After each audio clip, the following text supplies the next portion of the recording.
So yesterday I made a video on the dev notes that we got for JP in Korea, but there was one thing that in particular kind of threw me off was that only Korea had posted it. JP had not posted at the time. It was like 7 hours after Korea had already posted, and JP did not post their dev notes, which was really strange. And they only really posted it when they posted the patch notes that we got announcing Hawk in Oslo, but I didn't really look at it because I was like, it's the same thing. It's the dev notes that Korea already got.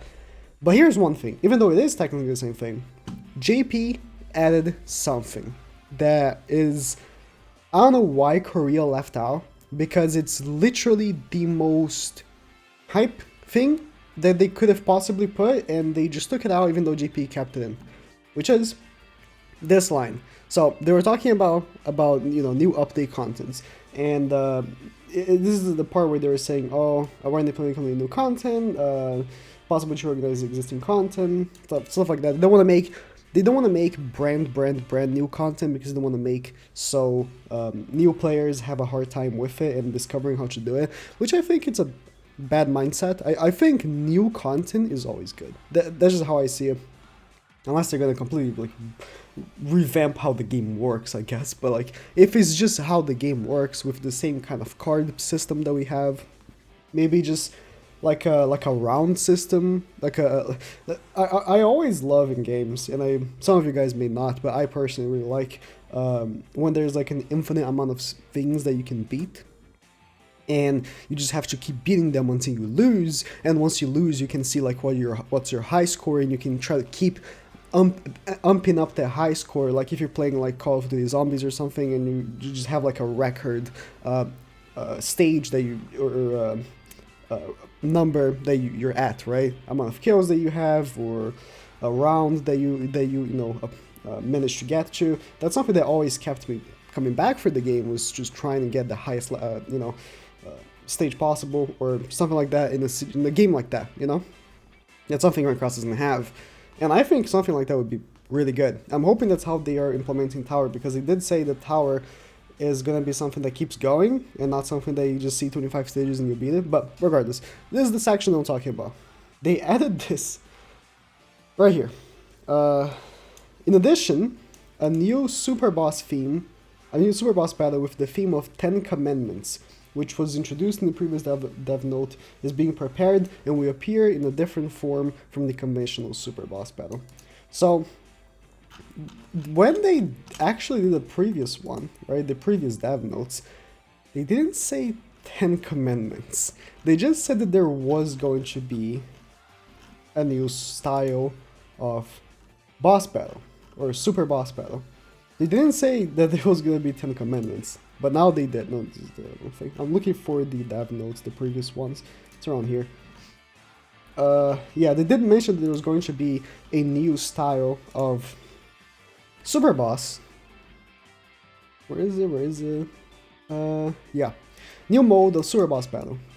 But they did not mention anything about it being 10 Commandments, which I've been saying, like, what was it, when we got a rerun for Ban, and ever since I've been saying, please stop rerunning the old super bosses, or now that they're done rerunning all the super bosses on JP, they already reran every single super boss, including Escanor. Maybe now they're going to start doing commandments, and that's exactly what they're going to do. I hope they start by, releasing a hype one. I hope they release like Astaros or something.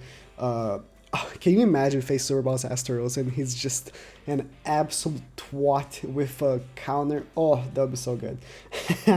But yeah, 10 Commandment super bosses. I cannot wait to see the costumes. The costumes are probably gonna look really good. All the super boss costumes for the Sims look good. Even Meliodas, which looks the strangest. He looks like he really likes cock and ball torture. I don't care, okay? All the super bosses, to me, look good. And I cannot wait to see what they're going to do for Zaldris, Estarossa, Milascula? No.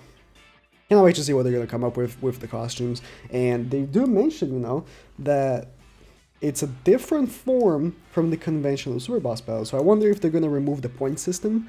I was a big fan of the point system when it was first introduced. But as time has gone on, I always questioned what's the point of this? If you are a player that has been playing the game for a while, you will get the highest thing. You will. It just is. Because no matter how you see it, even if you're free to play, if you play the game consistently, you are probably in the top 5% of players. It's just how it is.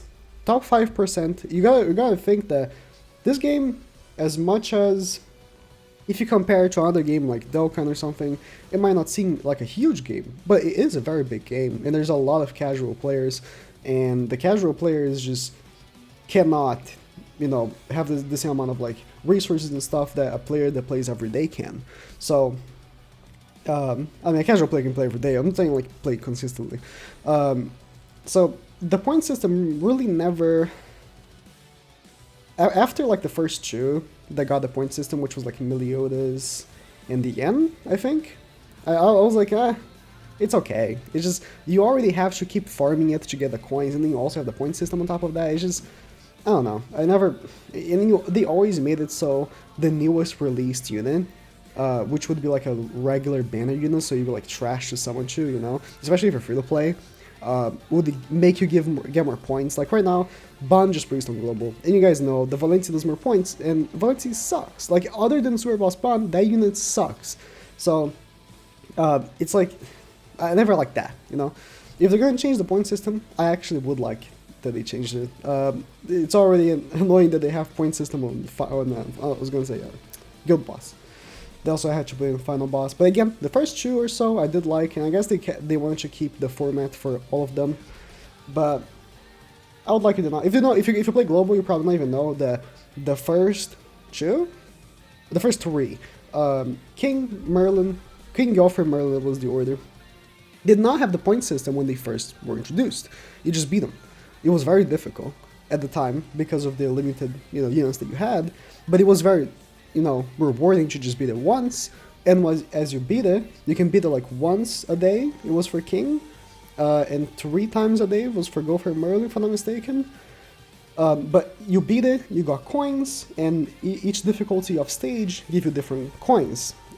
If you beat on normal, you get bronze coins, you beat on hard, you get silver, in extreme you get gold, or like it's hell, gold, extreme, silver, whatever.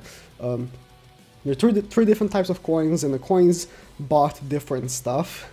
So I never liked that. I feel like every single difficulty should have given the same coins. That's something that they did correctly when they introduced the point system. But, regardless, I want to talk about something as well before we wrap this up. Not only we're getting to Commandment Super Boss, which is nice. I was talking about in the last video, the patch note video, that I was kind of upset that they didn't introduce the collab, but I was pointed out by the comment section and Twitter replies, something that I actually never realized, but is something that has been a pattern. So with every single collab that we've had, if you don't know, we've got this Stranger Things collab leaked in the files for a long time ago. Also a ReZero collab, which keeps getting more and more files in the files of the game almost every week apparently, so that could also be something that's coming. But we got this Stranger Things collab here like 29th of December, and we'll never hear anything about it ever again, really. After the initial like drop of info that we got, we barely got anything else, like a few files if so. But with all collabs, what they've done was, it was after a festival, except like was it the slime, right? But it started with AOT, so it was Goddess Liz, right? And let's say this is Merlin, because every festival is technically a celebration. So Goddess Liz, and then we had the part 2 for the celebration, which is the end. So Merlin is the current festival, and the part 2 for the festival is Oscar and Hawk, which, let's pretend it's a good one. But it's just not very hype, man. They're releasing a lot of one unit banners. Like Merlin was a 1 unit banner, even though you had Denzo. Denzo had already released, because they clearly want Global to catch up, and that's not a bad thing necessarily. It's just, I don't know, it feels like the meta doesn't change. It's been the 1, and yes, Merlin is doing something, but the 1 is still the meta, and I don't think it's going to change for a while. Goddess Liz has been the meta for like forever, right? But with every single festival and then a release of a collab, it's been part 1, the festival, part 2, like a different banner with like an exclusive type unit, and then 2 weeks later, the collab. That's how it's been every single time. Here, an example. And then we have KOF, where it was King, and then 2 weeks later, we got Liliu, and then 2 weeks later, we got KOF. So this could be the part 2 banner for the celebration, and then in 2 weeks, we could either get the collab with Stranger Things or ReZero, or we could also, get a Holy War Festival. I would prefer the collab, personally. Even though the Holy War Festival would probably be a support for Assault and Melee, which it definitely needs, I think the collab would be better. I don't want a festival a month after the other. It's just not very good. Festivals usually are the meta-defining units. These collab characters, they're always pretty good. Like, the KOF characters were very good, but they weren't the meta characters. I'd say Omega was the most predominant one, just because Pierce was such an easy to run team that everyone already had anyways. So they just slapped Rugal in there and it worked quite well. Kyo is also very good, of course, but I feel like Rugal lasted longer than Kyo. Athena's still useful though. You can just use her in the back and she works fine, but I barely see her these days. So, Rugal I actually see from time to time, believe it or not. People still try to run Pierce even though it just doesn't really work. If you go second with Pierce, which you will because the CC is so low, if the enemy just got his Liz shield, you're just screwed. So, very sad. But, regardless, these collab characters are never meta-defining forever. So, they just impact the game way less than a festival unit, and having a festival unit a month after another festival unit just doesn't sit well with me. So hope in 2 weeks we are gonna get the Stranger Things collab or the ReZero. I personally prefer the ReZero stuff, but whatever we get, I take. Or we could potentially get a Holy War Festival, but we'll see what we get. That's it. Thank you guys for watching. What do you think is going to happen? I'm hoping the Stranger Things collab or ReZero, but if it's a Holy War Festival, if it's support for Assault Melee, I'm actually very happy about it.